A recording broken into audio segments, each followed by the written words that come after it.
নমস্কার বন্ধুরা, আমি অর্ঘ্য। আর আপনারা দেখছেন আমার YouTube channel green and gardening.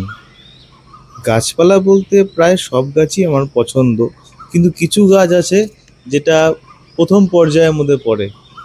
তার মধ্যে একটি হলো ব্রহ্মকমল, যেটাকে ইংরেজিতে নাইট কুইনও বলে থাকে। এটা বছরে একবারই ফোটে।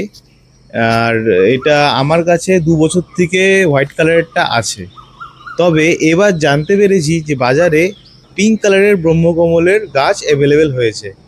বাট এটা আমি আমাদের এখানে লোকাল নার্সারি বা যারা গাছ বেচে তাদের কারো কাছে গাছটা খুঁজে পাইনি। অনেক চেষ্টা করেছি, পাইনি।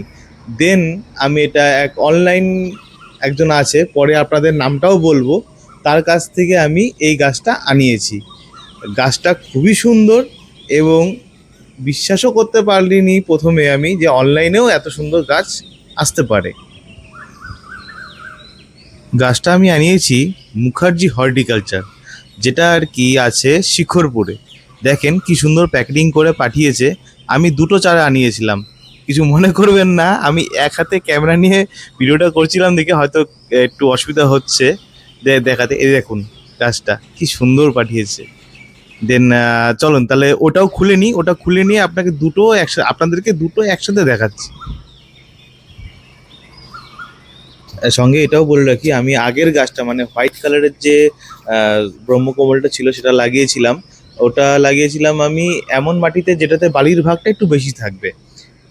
জলটা এমনভাবে দিতে হবে, আগে আপনি আঙ্গুল মাটিতে ঢুকিয়ে দেখবেন কতটা ড্রাই। যদি দেখেন 2 কর বা 3 কর অবধি ড্রাই হয়ে গেছে মাটি উপর থেকে, দেন এই গাছগুলোকে জল দিবেন। এখন দেখতেই পাচ্ছেন 4 মাস পর গাছগুলোর পরিস্থিতি। গাছগুলো বেশ সতেজ আছে, একটু লেদা পোকা লেগেছে, তারা একটু পাতা খেয়ে নিচ্ছে। ওটা একটু লক্ষ্য রাখলেই তো হয়ে যায়। মেডিসিন যতটা কম ইউজ করবেন তত ভালো। যাই হোক, আমি এটাকে লাগিয়েছি 14 ইঞ্চি টবের মধ্যে। এটা অনেকটাই বড় হয়ে গেছে গাছ, অনেক শুটও ছেড়েছে। আর হ্যাঁ, দেখতেই পাচ্ছেন এই যে এই পাইপগুলো লাগিয়ে দিয়েছি, পিভিসি পাইপ। কারণটা হচ্ছে এই যে আমার পুরোনো গাছটা দেখতেই পাচ্ছেন, এটার মধ্যেও সেইভাবেই লাগিয়েছি। অ্যান্ড দেন কনসিল যে পাইপগুলো হয় সবুজ রঙের, সেগুলো লাগিয়ে দিয়ে গোল করে লাগিয়ে দিয়ে সাপোর্ট দিয়েছি। দেন থ্রেড দিয়ে কিছুটা জালি বানিয়ে দিয়েছি, যাতে পাতাগুলো যখন বড় হবে, কারণ এই পাতাগুলো খুব নর্মাল হার্ডি হয় না, তো এরা বেঁকে গিয়ে নিচের দিকে হেলে পড়ে এবং ভেঙে যাওয়ার সম্ভাবনা থাকে। তার জন্য ওই পাইপটাকে আমি এইভাবে চারটে, যখন গাছটাকে সেট করি তখন এই চারটে পাইপকে বাটির মধ্যে ঢুকিয়ে দিই শক্ত করে।